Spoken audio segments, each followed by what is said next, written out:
Hey everybody, it's Lon.TV, and I've got something a little different for you today. The Electric Vehicle Club of Connecticut asked me to host an online forum about buying electric cars here in my home state of Connecticut. Right now, if you want to buy a Tesla, it's illegal for you to buy one here in the state. You have to go out of state to get one of these cars, and it's not always easy for consumers. A friend of mine recently bought a Model 3. He thought he could go out to Rhode Island and test drive and buy the car. He did go to Rhode Island, he did get the test drive, but they couldn't deliver the car to Connecticut from Rhode Island. He had to go through Massachusetts and then to New York, and he had to drive all the way through Connecticut over to New York to get his car. It is completely ridiculous for consumers to adopt all electric vehicles, and as many of you know, Tesla only sells directly. Now, Tesla is not the only game in town, and in this forum, we're going to be hearing from two EV startups, Rivian and Lucid, who are also dealing with this issue of reaching customers here in Connecticut. It's a great discussion. We've got a former state senator on the call as well, who started this effort a number of years ago to allow direct sales, and he's continuing to work to try to get this one over the finish line. And we also have the president of the club, too, who will talk a little bit about some other things that are on the horizon. Now, as always, I like to do my full disclosures here. I was not paid to do this panel, neither by the club or the manufacturers. I am just a very pro-tech, pro-consumer kind of guy, and it's very frustrating that consumers here in my state are being denied access to the latest vehicle technology due to some archaic laws. So hopefully things will change. I'll put a link down below if you do live in Connecticut about how you can make your voice heard on this topic. The bill is working its way through the legislature. Now, this was done via the club's Facebook page on their Zoom account. So unfortunately, the video and audio quality here isn't as great as my stuff usually is. It's not always great here to begin with, but it's below that level. But we do have an audio version of the discussion on my podcast feed if you'd like to check that out instead. So lots of ways to watch it. We got a full index here for you to check out as well. And without further ado, let's get to it. Good morning, and thank you to everyone who's joining us for this Facebook Live about the EV Freedom Bill. We currently have 13,800 EVs registered in Connecticut. According to the goals that have been set forth in the Multi-State Zero Emission Vehicle Action Plan, we need to get to 150,000 by 2025 and 500,000, roughly 20% of the fleet, by 2030. That means we need a compound annual growth rate of 49% to get there. That may sound high, and it is, but the challenge is actually greater than that because this is growth in net registrations.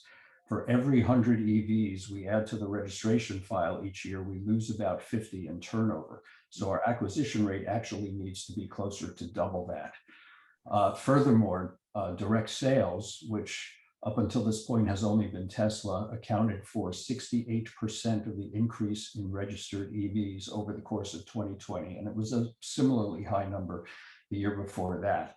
So the current laws add friction to the one segment of the market that is, in fact, actually working. So we really need this bill. And with that, I would like to ask the other panelists to introduce themselves. Great. Well, I'll start. My name is Lon.TV. I am an EV consumer. I bought my first electric car in 2010, and I've owned 3 other ones since then. Not at the same time. I keep upgrading or moving over. So I've got some insights that I'll share once we get through the introductions about kind of the degraded experience I've had as a consumer buying these cars over the years. Let me kick it over now to Art Linares, fellow Westbrook guy, former state senator, who I think is should largely be credited with starting this effort to begin direct sales in the state. Hi, everyone. I'm Art Linares, and I served in the state senate for 6 years out in eastern Connecticut on the beautiful Connecticut River Valley. And I'm an electric car consumer as well, an enthusiast. I went to buy a Tesla in 2014 from, I think it was White Plains. Yeah, it was White Plains, and I was taking the test drive, and I asked the car salesman, "Hey, why can't I buy this car in Connecticut?" And he said, "Well, it's against the law." And so that's kind of how it all how it started for me on my.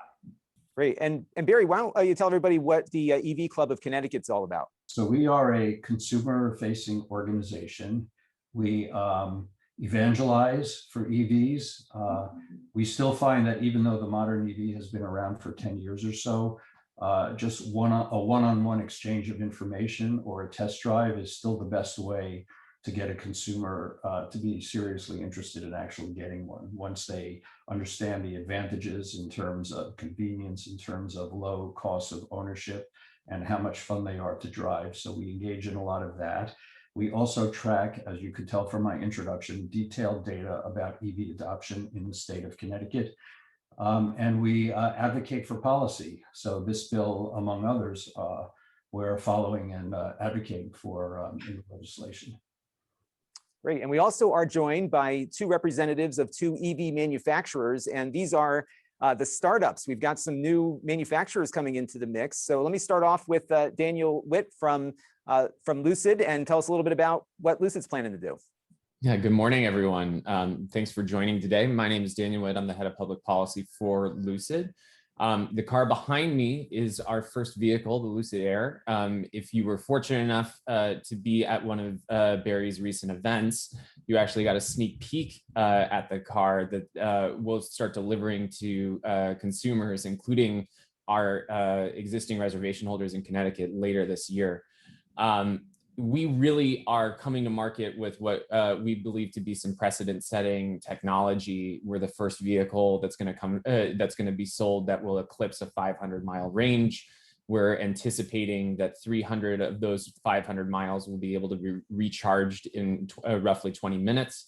And these are figures which have, up until this point, been aspirational for the industry, but we do believe it's demonstrative of where, frankly, the rest of the industry is headed. We also believe very strongly in sharing this technology, and ultimately, believe very much that the best pathway towards mass electrification is to support the rest of the industry with our technology to get it down the price points and the cost curve just as even quicker than what we could do as a manufacturer in our own right. So again, thank you to everyone for joining today and for listening. We're tremendous advocates for this legislation, eager to invest in the state and hire and be supportive of everything that Barry and this coalition continue to seek in terms of broader policy.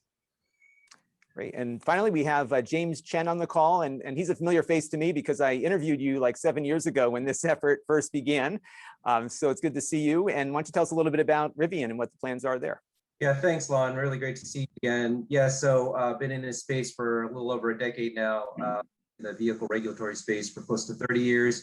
Super excited about Rivian. Rivian, our motto is quite simply keeping the world adventurous forever. And the whole idea is through our two sets of businesses. The first one is our business to consumer, which is the one I'm sure that a lot of your listeners are very interested in. And that is through compelling all electric pickup trucks and SUVs. So we designed the R1T and the R1S, both scheduled to come out later this year, as vehicles that are basically setting the benchmark for what an all-electric truck and SUV could be. So, a motor at each wheel, ranges of up to 400 miles, 0 to 60 performance times in as little as 3 seconds, but with all the capabilities you would expect out of a truck. So towing capacity of 11,000 pounds, which is better than the benchmark base F-150, bed capacity of 1,700 pounds, the ability to ford in 3 feet of water without any additional equipment because of the way the truck is designed, and features that you wouldn't see in traditional trucks. So with a motor at each wheel, we can actually drive torque in different ways and essentially do what we call the Rivian tank turn. Then that is drive the wheels one way on one side and the other way on the other, and spin the vehicle on its own axis. There are a few YouTube videos about that. But we were proud to be a US company backed by a diverse set of investors that include both institutional and strategic investors, including Amazon, which is the other exciting part of our business. We entered into a contract about a year ago with Amazon to sell them 100,000 all-electric delivery trucks that are built on our platform, our truck and SUV platform. And you may have seen some of the Amazon commercials. They're already starting to advertise some of the early pre-production vehicles doing R&D type events or R&D type of runs where they're actually running these vehicles through their paces. So super excited about how we can really transform the entire truck and SUV market. Why did we pick this segment? Beyond the fact that, Rivian's founder and CEO, RJ Scaringe, is a huge outdoor enthusiast. It is about encouraging folks to get out into the natural spaces. It is about appreciating the lands and the waters on which we all depend to survive, and preserving those in a way that reduces our carbon footprint, that eliminates, frankly, the emissions, both traditional and greenhouse gas emissions, from this large segment. So every Rivian truck or SUV that is out there supplants the highest emitting versions of those gas-powered vehicles out there. We are a direct sales company like Lucid, like Tesla. We believe that this is as much about education as about selling the vehicles. And we want to be able to have that direct touch with our customers so that we're basically taking care of them from start to finish, whether they're asking questions about the vehicles before purchase, whether it's the purchase process themselves, whether it's servicing afterwards, should anything occur, through either over-the-air updates, over-the-air diagnostics, or over-the-air service, all in a seamless way that really is a customer-focused type of approach. So thank you Lon for letting us join here, and we look forward to the discussion. Great. Thank you all for joining us today. And I thought what I would do is just kind of kick off and just give you some of my experiences buying 3 Teslas over the last couple of years. I'm one of these people that gets bored with a car and then just goes to the next one. And what's funny is when I got into electric vehicles, I just could not drive anything else, just because of the torque, that 0 to 60 time being so fast. The driving experience has been awesome. The cars never break. I never have to take them in to get fixed or anything, or even serviced for that matter. So it was really hard to move out of another vehicle. And as Tesla kept updating their technology, I got really interested in just getting into the next version of it. So I went from a rear drive car, which was my first one, to an all-wheel drive car. The one I have now is an upgrade over the prior one in that it has all the automated driving features and stuff that will be coming down the road. So it's been kind of fun to, kind of see that progression and experience that as a driver. My first Tesla I bought sight unseen. My father had bought one before me, so I had some experience with it. So I didn't need to have the test drive done or anything else like that. So ordered it online like you'd order anything else online, except that you're transferring over a lot of money. And after a few months or weeks, the car was ready. And so I was able to drive to the Tesla service center in Milford to pick the car up. Oddly, when I got there, the car had New Jersey plates on it, because at the time, I don't think New York could sell the car directly, or there was some issues with New York transiting to Connecticut. So the car had New Jersey plates. They did all the transfer paperwork for me. I would imagine on Tesla's side, there was a lot of hoops that they had to jump through to get that vehicle ready to go.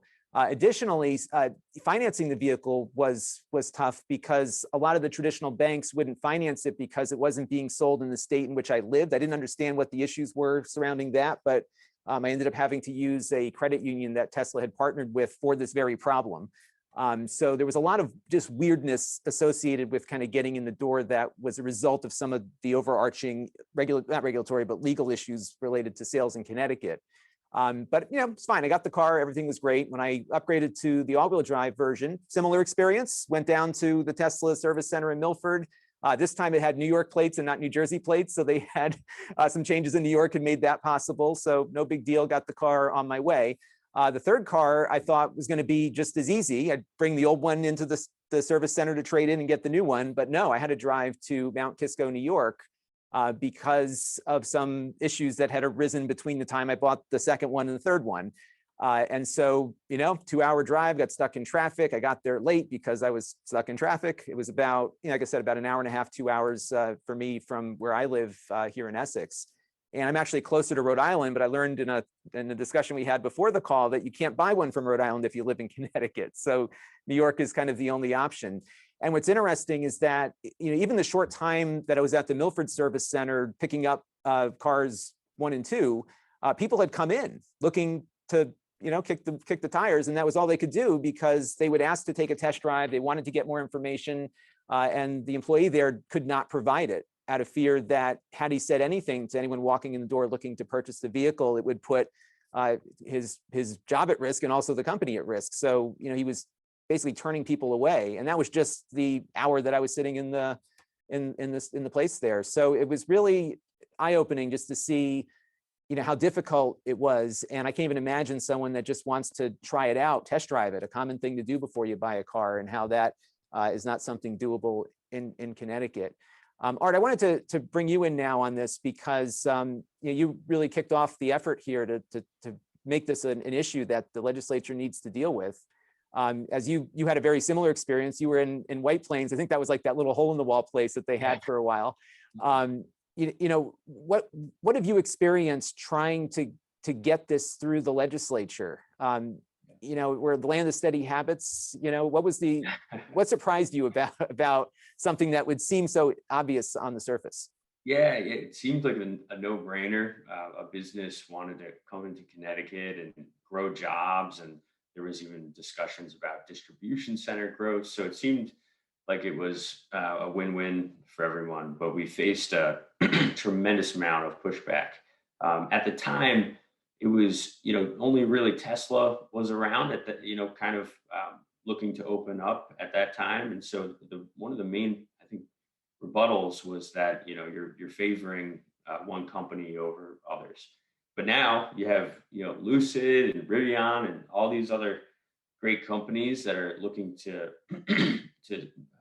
participate in the EV Freedom Bill and open up stores. So I'm hoping that argument subsides. Ultimately, you know, in the legislature, you realize that you know, there's the chair of the Transportation Committee has a tremendous amount of influence. Also, the leadership in both chambers, and so the former chair of the Transportation Committee, really wanted to have an agreement in place between Tesla and the auto dealers. It's one of those bills that I think, when it's called, I think will do very well on the actual vote. But I think a lot of senators would prefer not to vote for it because of the political risk. But it's time for, you know, politicians to have some courage and, you know, lead Connecticut in its next chapter. And so I hope that they will do that. And now let's kick it over to Daniel. Why go direct? Why not have franchises sell your car? Yeah, I mean, as a new manufacturer, but one certainly with looking at the perspective of Tesla going this route in the sort of near rear view mirror, it's a different perspective than perhaps when Tesla originally engaged in this 10 years ago. We have a tremendous amount of data to suggest the efficacy of a direct sales model. You know, 80% of cars of EVs sold in the state are sold directly to consumers. That right there, as a new manufacturer that ultimately has to decide between a business model that was successful for the last 100 years and a business model that has been successful for the last 10, you're looking for actual data points that are going to back up the choice that you make. Most of the folks on this are going to be familiar with the other side of the coin here, which is that the economics around the distribution system matter a great deal. And in this case, selling an electric vehicle is frankly a disincentive for dealers. And that may not always be the case, but the business model right now is structured around continued service of vehicles. Now, we all know that service is required on EVs as well, but I think we can all also state that from a factual basis that there is substantially less service required. And that impinges upon the crux of the economy that the dealers have created for themselves. That contradiction is something that, you know, we hope evolves over time, and frankly, competition is the best best solution to ultimately get to that point. And we've seen that in states where direct sales has ultimately been allowed, where along with direct sale manufacturers, dealers have prospered as well. Double-digit employment growth, double-digit, even 50% sales growth over the last 10 years. And so ultimately, we wouldn't be doing this if we felt it was irresponsible in terms of affecting not only our business, but the businesses of others.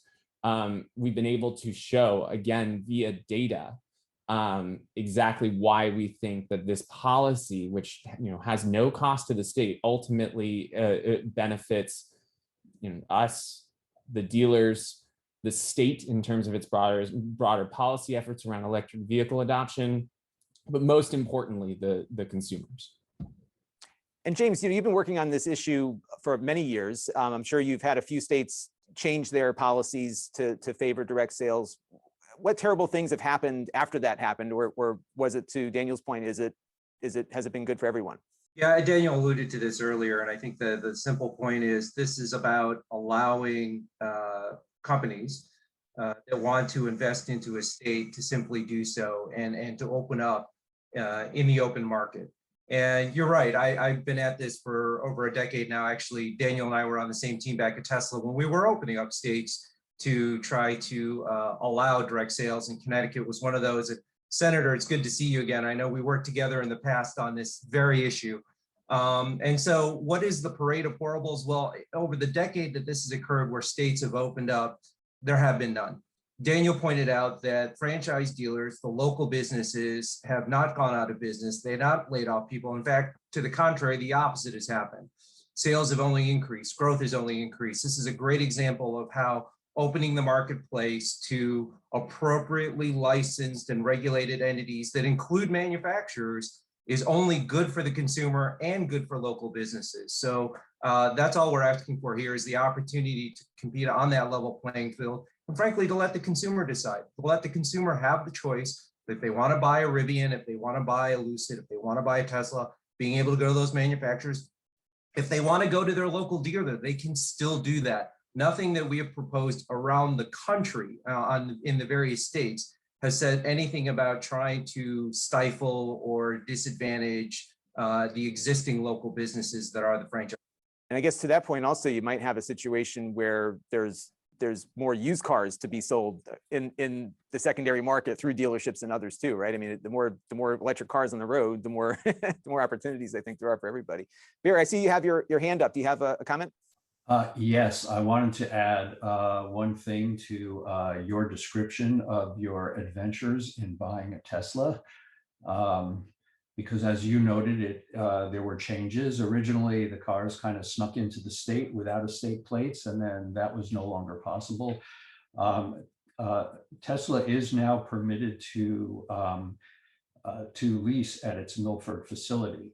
And so you can go there and you can do the paperwork. You can also take a test drive in Milford, but you still cannot get the vehicle delivered to you in Milford. You still have to go to Mount Kisco. And so I just think one of the knock-on effects of all this thing is the creation of a lot of consumer confusion, understandable confusion around this issue, because the present set of laws just don't put the consumer first and don't really treat them with the respect that they deserve. And Art, to that point, there's been some discussion about consumer protection, consumer rights that we have currently that apply to people buying cars at dealerships. In your work on this bill previously, was there anything the consumer should have been concerned about? Would you have different levels of consumer protection buying from a dealer versus direct? No, I think to me, this is really just a consumer-friendly policy. It opens up options for consumers. There was no service that would be taken away from consumers in any way with the implementation of the EV Freedom Bill. If anything, it's a pro-consumer policy. To the manufacturers on the call, which states have been the best to work with? I don't think it's a matter of which state is the best to work with this so much as it is a matter of educating legislators and helping them understand. Your question earlier, Lon, that the senator answered very eloquently about, consumer protection is a good one. So one of the threats that the dealers say is, well, what do you do about, lemon laws? What do you do about warranties? Well, just by virtue, and by the way, 30 years as a regulatory lawyer also gives me a little bit of credibility to speak on this issue as well.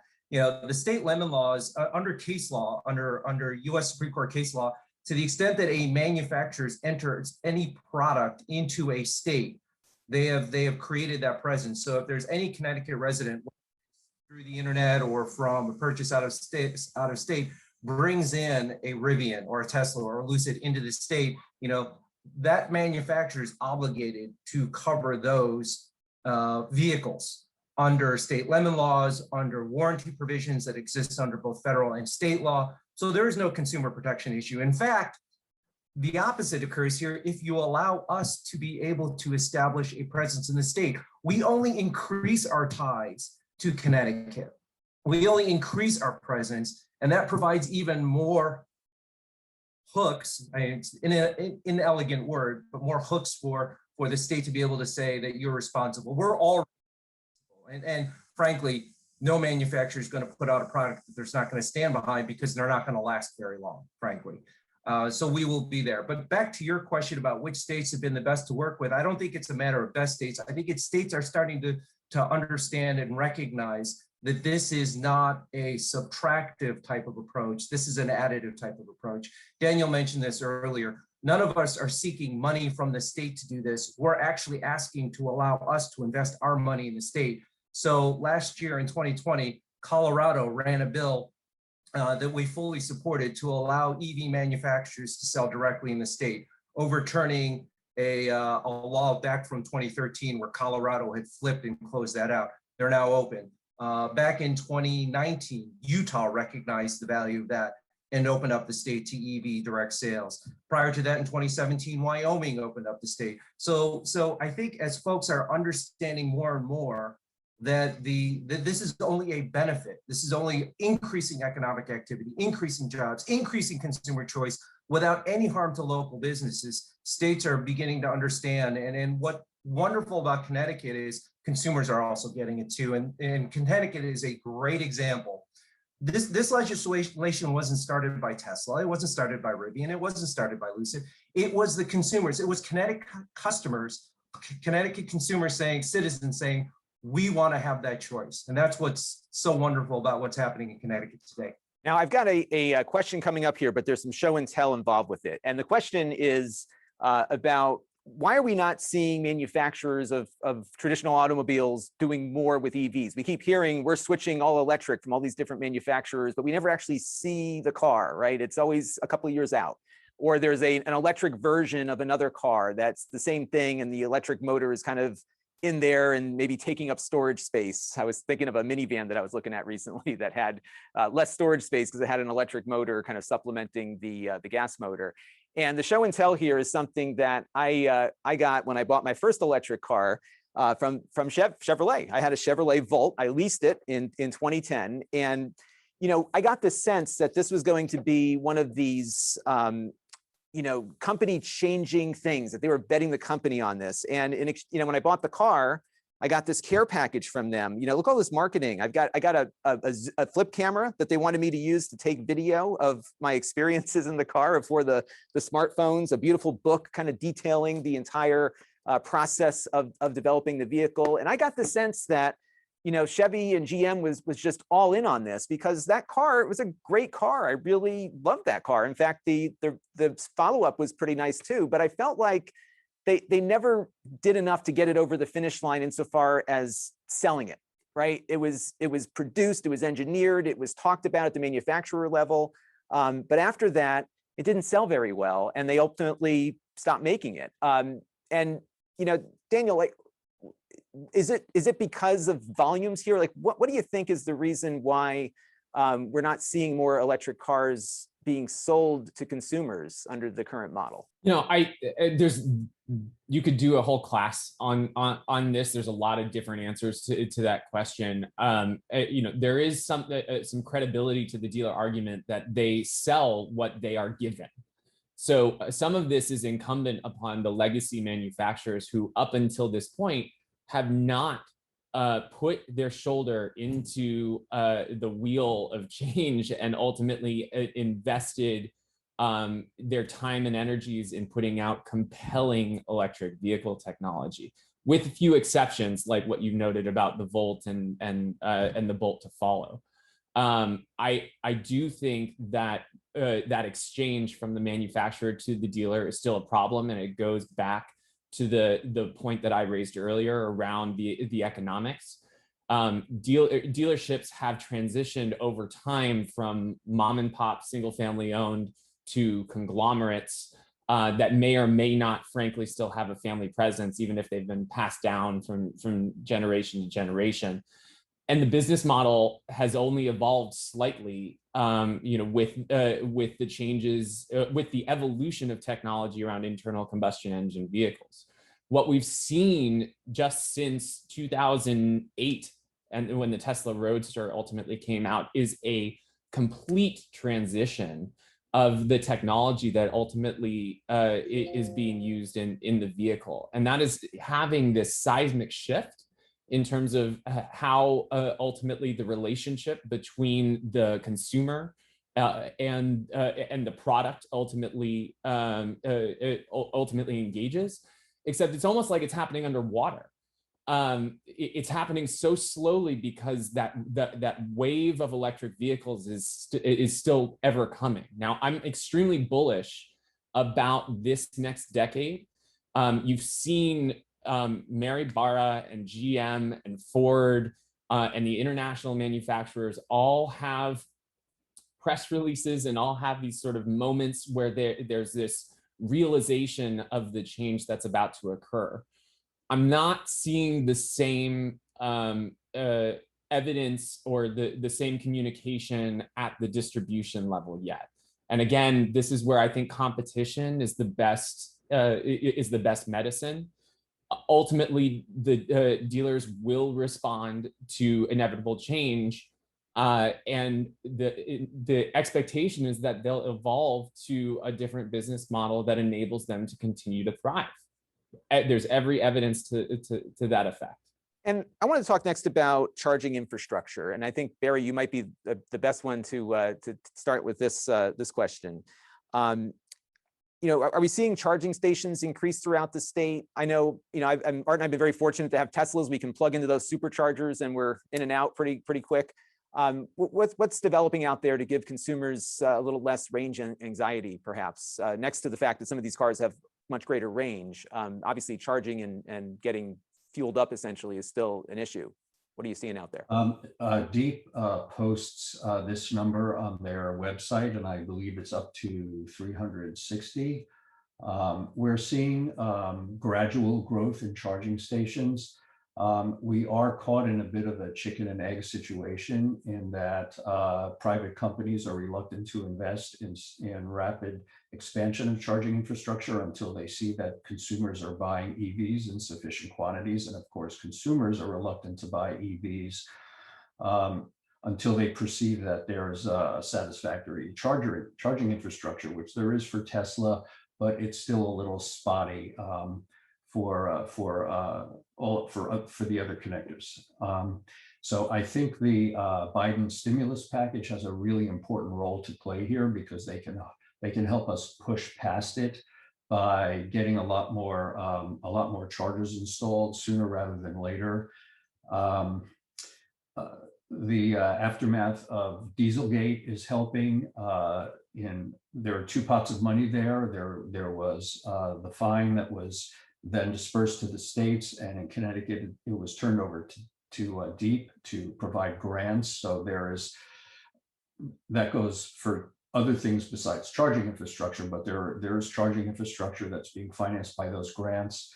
And when I spoke to Electrify America at the beginning of the year, they said that their third and final phase of infrastructure of charging deployment will be heavily focused on the Northeast. So as of today, it's not terrible, but it has room to improve. We're optimistic that it will over the next couple of years.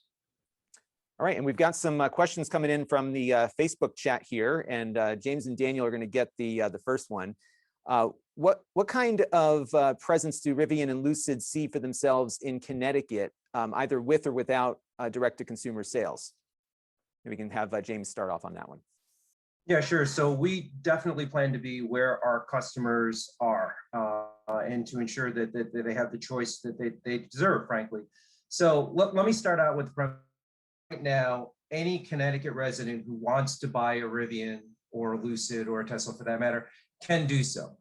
We've all looked at different business models on how to do this, and from the Rivian point of view, we will have a Rivian website set up. You can reach out to a licensed facility in one of the states where we're allowed to sell directly and be able to purchase your vehicle. And as folks have found out through their Tesla experiences, we will get that vehicle to you.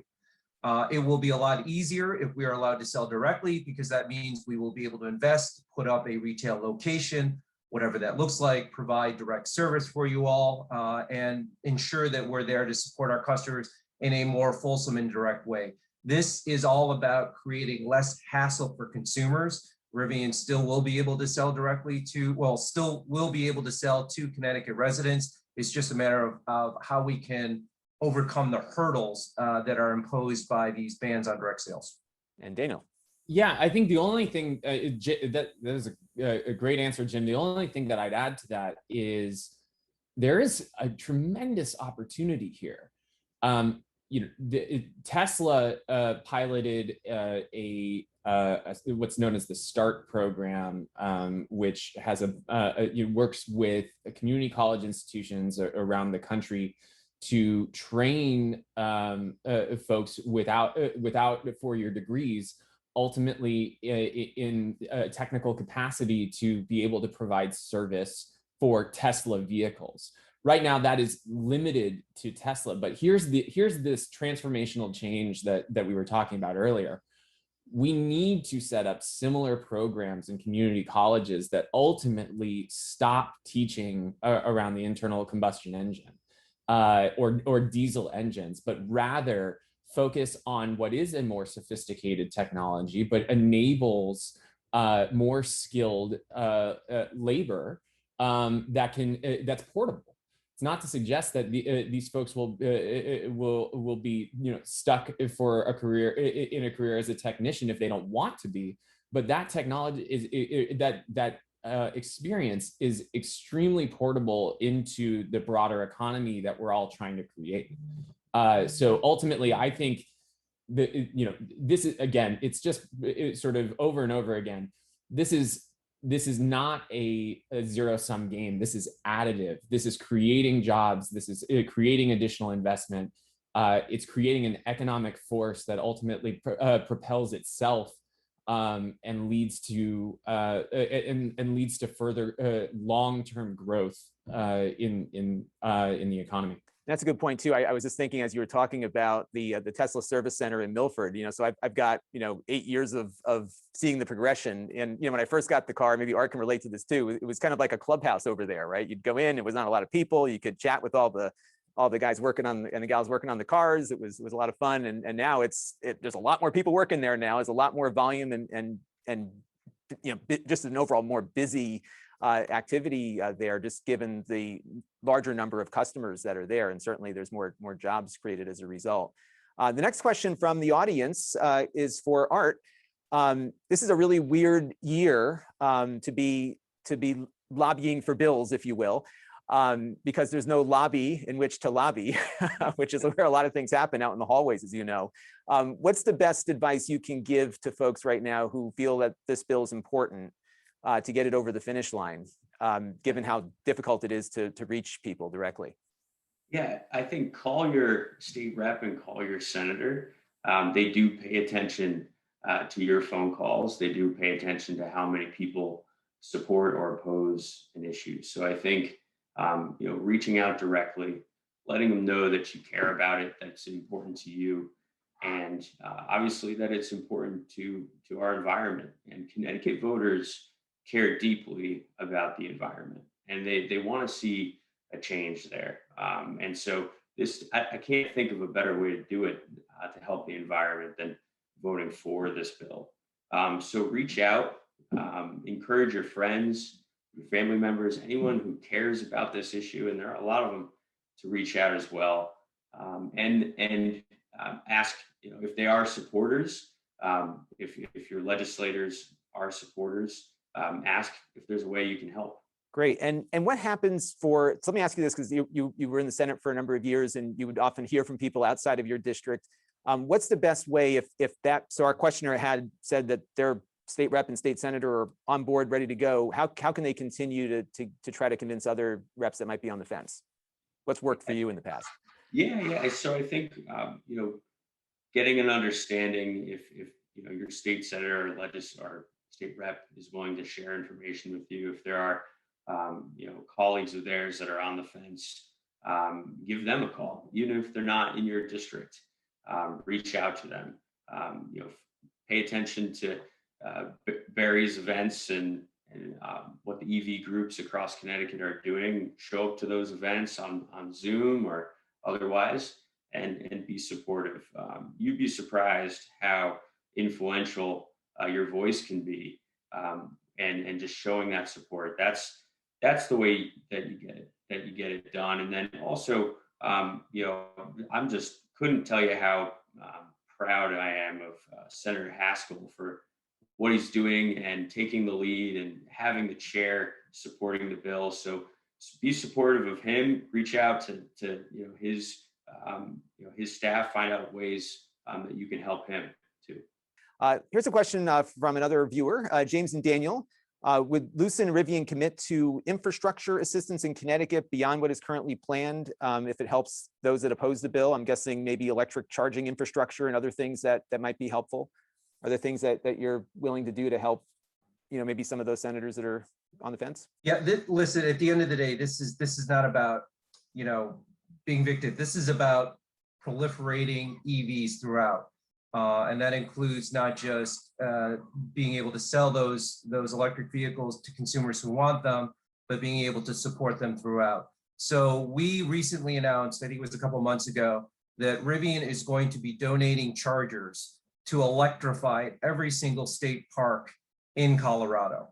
And this is a program we're looking to expand in other jurisdictions. And we're not looking at whether the state is open to direct sales or closed to direct sales. We're looking at how this helps expand the network. We also announced our Rivian Adventure Network, which is high-speed charging. And by the way, to clarify, the chargers that we're putting into state parks are those level 2 chargers that typically charge in the range of 15 to 20 miles of range replenished back into the battery pack per hour. Because you go to a park, you're going to hike, you're going to spend some time there. You have time to plug in that vehicle and let that charge come up on your vehicle. And by the way, this is not just for Rivian vehicles. Those state park charging stations will work with any electric vehicle that utilizes the J1772 CCS combo charger. We're also putting out the Rivian Adventure Network to help our Rivian owners be able to do long distance drive. That's the DC fast charging system that puts in up to 140 miles back into the vehicle in as little as 20 minutes. So our goal is EV proliferation, and that means that putting in level 2 chargers, putting in these high-speed chargers, and not looking at whether the state is open to direct sales or not, but just investing throughout the United States and eventually throughout the world. Yeah, I think, as with anything, there's a lot of ways to answer this question. I think what I would say is, we have a pretty expansive partnership with Electrify America, which already has investments in the state. There need to be more. And as Barry alluded to earlier, they're looking for market signals that ultimately there's going to be greater adoption of electric vehicles in order to support broader infrastructure. Some of those signals are just occurring between businesses, and so the emphasis from our side grows as our base of customers grows in the state as well. We're currently not offering any private network of charging stations, but I guess the point I'd like to emphasize here is, because I am bullish on much greater adoption over the next 10 years, there needs to be a focus and a continued advocacy around the charging issue. Right now, there is a perception issue, more so than anything else, around issues related to charging that sort of underscores a very real need. We've got 80-mile range vehicles, and as of later this year, we'll have 500-mile range vehicles. How do you size an ecosystem of refueling stations to cover the gamut of those? And I should say we go down to the plug-in hybrids with 15 miles of range. How do you create a system that supports not only families with an independent 2-car garage, but those who don't own their home and rent in a multi-unit dwelling? How do you create the same economic benefits for the transition to vehicle for those folks? We want to be a part of those conversations, and those, frankly, are the tougher issues than the one that we've spent most of our time talking about today. They demand a level of attention and resources to ultimately get it right. So I guess what I would say is I commit to anyone listening that we'll join any of those conversations, day, noon, or night. This is an issue which only propels those conversations further. And James, another question that came in from a viewer: if you're obviously both Lucid and Rivian are in the process of releasing their products into the market, how would this bill impact Rivian's launch if it passed versus not passing? What's the consumer experience going to be like? Well, the consumer experience is going to be slightly different if the bill doesn't pass. So if the bill doesn't pass, a Connecticut consumer would have to reach out to one of our licensed locations in another state to be able to finalize or to convert their pre-order into an actual order and then purchase the vehicle. And then we would work with that customer, and we may have to involve a third-party shipper to provide that vehicle delivered to that owner. We will take care of that owner regardless, one way or the other. But again, we may have to use a third-party shipping company to deliver the vehicle, and then that customer may actually have to take care of their own paperwork with regards to registration, titling, and licensing of the vehicle in Connecticut.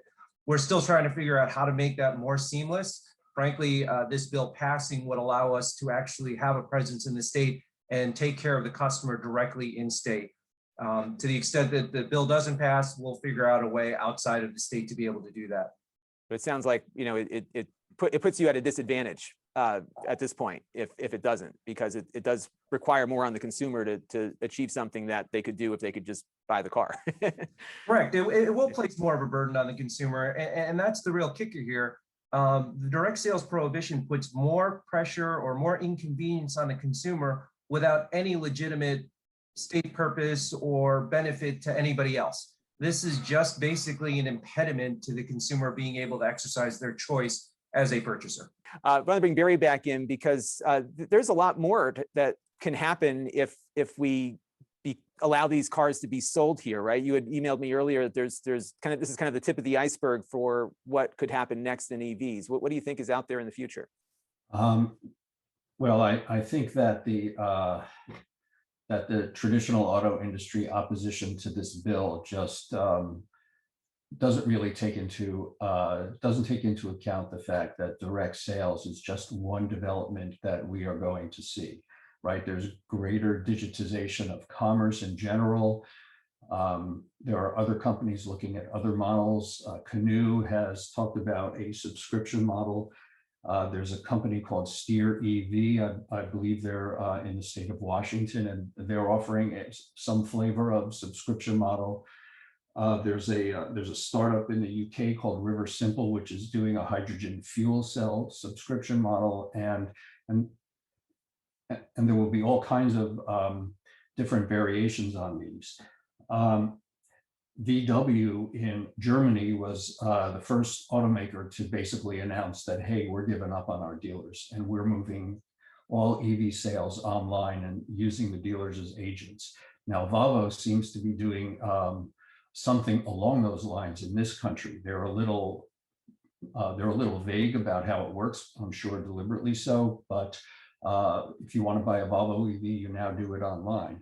We recently had a club member who bought a Volkswagen ID4, one of the first to come into the state. And he told us that his entire sales experience was online. So Volkswagen hasn't said anything publicly, but clearly the auto companies are wrestling with this, but they don't acknowledge the profundity of the changes that are about to affect the industry.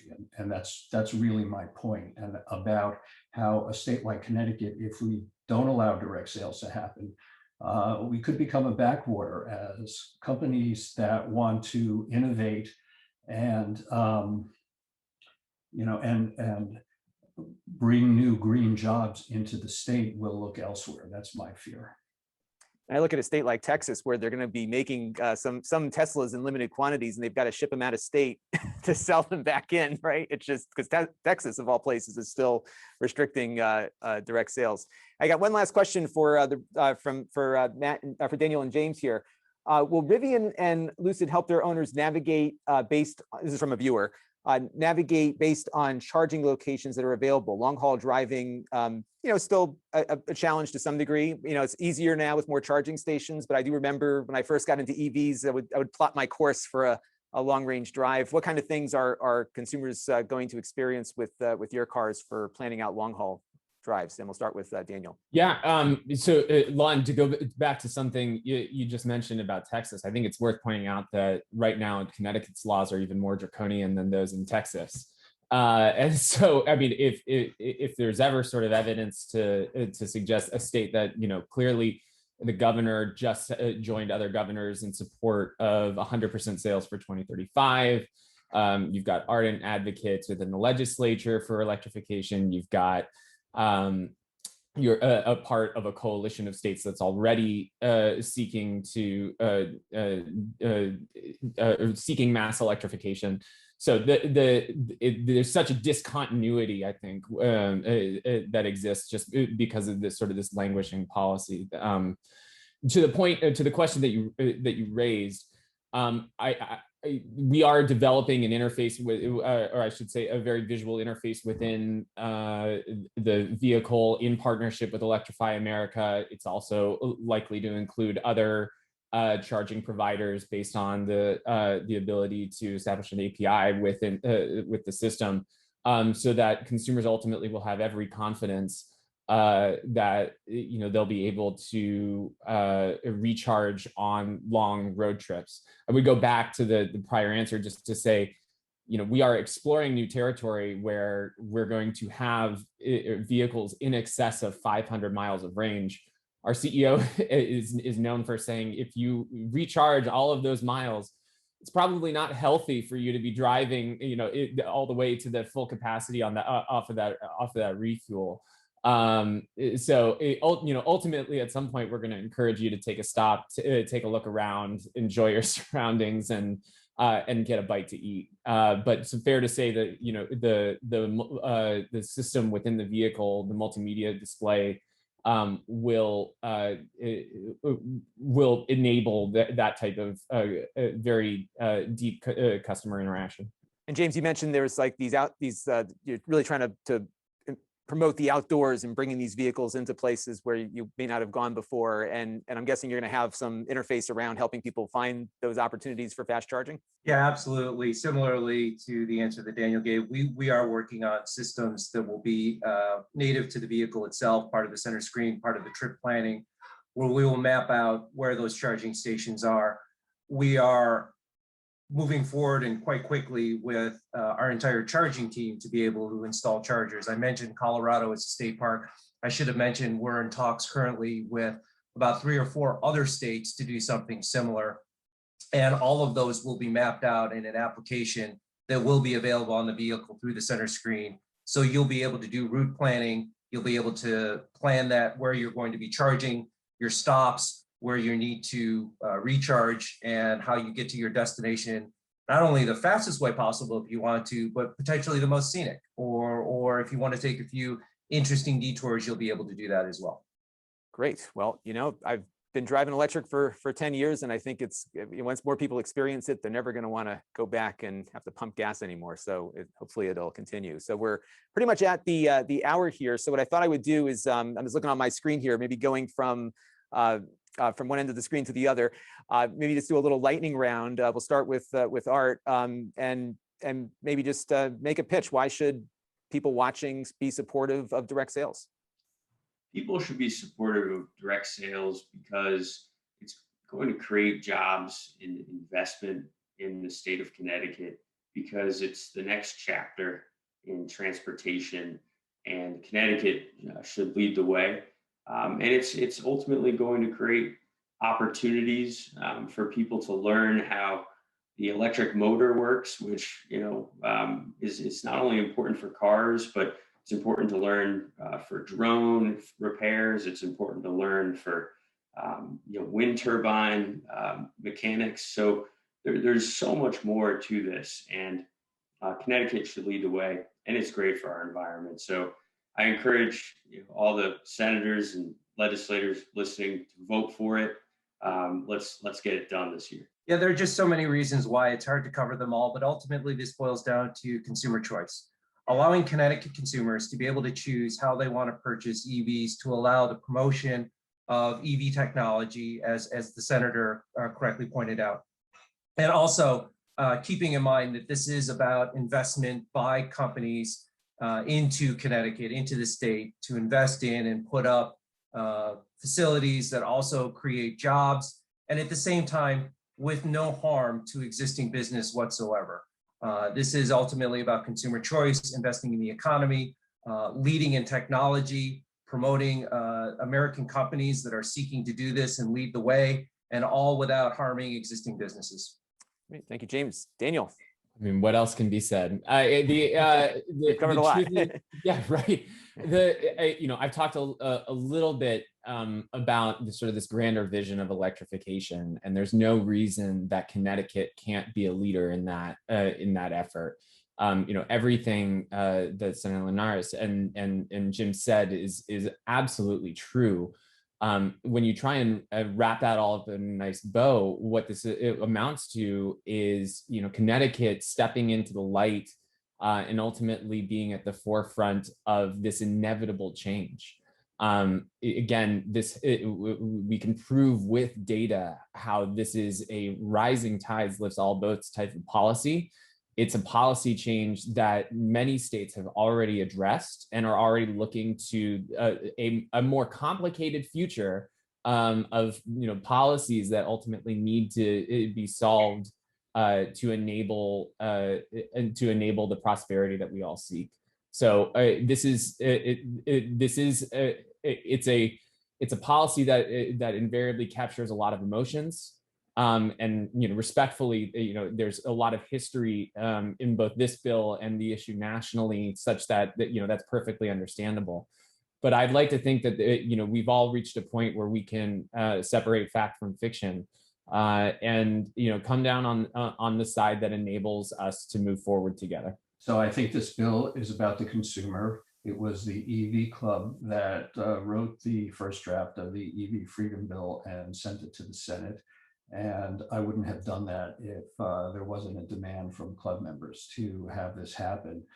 I also think that the momentum that we've gotten this time has been driven by the grassroots, because once this was put out there, we had the Tesla Owners Club, we had the other organizations that are members of the Connecticut Electric Vehicle Coalition step up and join us in lobbying for this bill. The day that the committee held the public testimony, Daniel testified that day, but I had the dubious privilege of being selected to go next to last. So I actually hung around for the whole hearing to listen what everybody had to say. And one observation is that everyone who testified that day, as well as everyone who submitted written testimony who wasn't a dealer, was in favor of this bill. Consumers want this bill. Also, with respect to the jobs comment, I'd just like to add something to what the senator said, which is that this is not just about jobs with EV companies like Rivian or Lucid. One of the people who testified at the public hearing was an owner of a chain of gas stations and convenience stores. He wants to buy, and he's talking to a Connecticut company that manufactures EV charging stations. He wants to put these charging stations at his facility and add food service so people will stop and charge and patronize his stores. The police department in the town where I live bought a Tesla Model 3 that they fully customized for law enforcement. The two companies that do this customization happen to be Connecticut-based companies, and they see a big market for these things. So I think there will be all kinds of things, some of which we could predict, but others that will just pop up as a result of the entrepreneurship that's building around this space. Great, thank you, Barry. And I want to thank everyone for tuning in. I am also in favor of this bill passing. All of us here, there's some company representatives, but those of us civilians here, Art, Barry, and I are not being paid to talk about this. This is something we're passionate about. I am very pro-technology. Obviously, I work in technology all day long here in my little basement studio doing YouTube videos.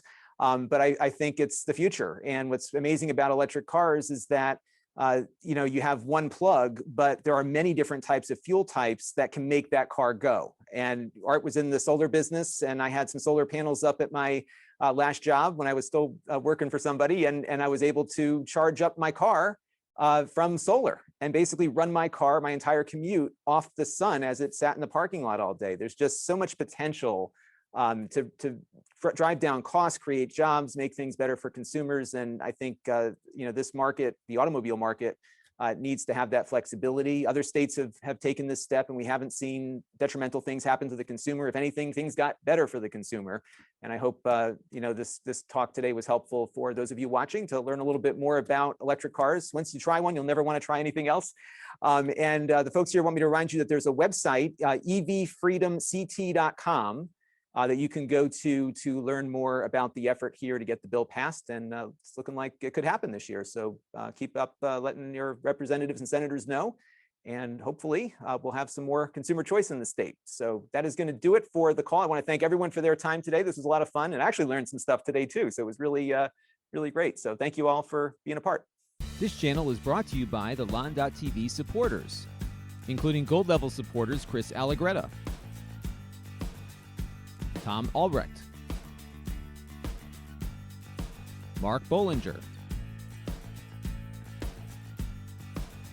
Sergio Morales, Mark Dell, Jim Callagher, and Stephen Sue. If you want to help the channel, you can by contributing as little as $1 a month.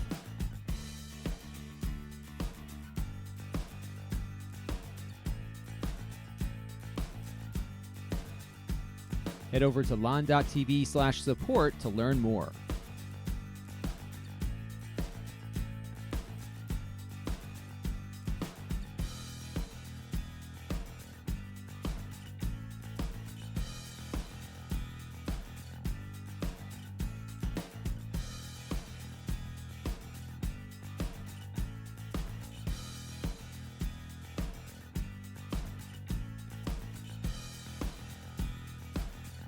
And don't forget to subscribe. Visit Lon.TV/s.